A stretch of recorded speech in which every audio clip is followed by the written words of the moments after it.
The Prime Minister spent this week arguing about an ancient relic that only a tiny minority of the British public have any interest in. Mr. Speaker, that's enough about the Tory party. In 2019, they all promised the country that they would control immigration, numbers will come down, the British people will be in control. How's it going? Prime Minister. Mr. Speaker, let me be crystal clear. The levels of migration are far too high, and I'm determined to bring them back down to sustainable levels. That's why we've asked the Migration Advisory Council to review certain elements of the system. We're reviewing those findings and we'll bring forward next steps. But earlier this year, we announced the toughest action ever taken to reduce legal migration. The effects of that action are yet to be felt, that will impact 150,000 student dependents, and forecasts show that migration is likely to drop as a result. But all we've heard up until this moment from the Honourable Gentleman on this topic is a secret backroom deal with the EU that would see an additional 100,000 migrants here every year. Starmer. Mr. Speaker, never mind the British Museum, it's the Prime Minister who's obviously lost his marbles.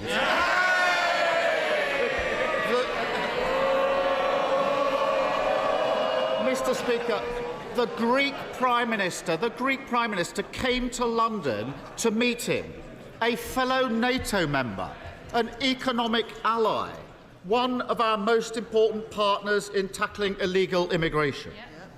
But instead of using that meeting to discuss those serious issues, he tried to humiliate him and cancelled at the last minute.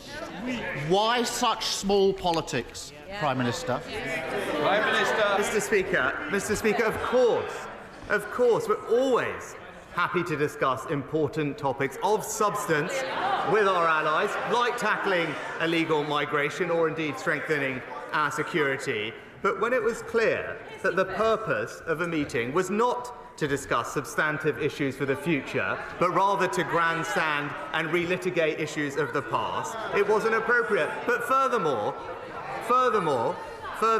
when specific commitments and specific assurances on that topic were made to this country and then were broken, it may seem alien to him, but my view is when people make commitments, they should keep them. Mr. Speaker, I discussed with the Greek Prime Minister the economy, security, immigration. I also told him we wouldn't change the law regarding the marbles. It's not that difficult, Prime Minister. The reality is simple. He has no plan on boat crossings, and migration is at a record high. His policy is that companies can pay workers from abroad 20% less than British workers. That has contributed to those record-high immigration levels, hasn't it?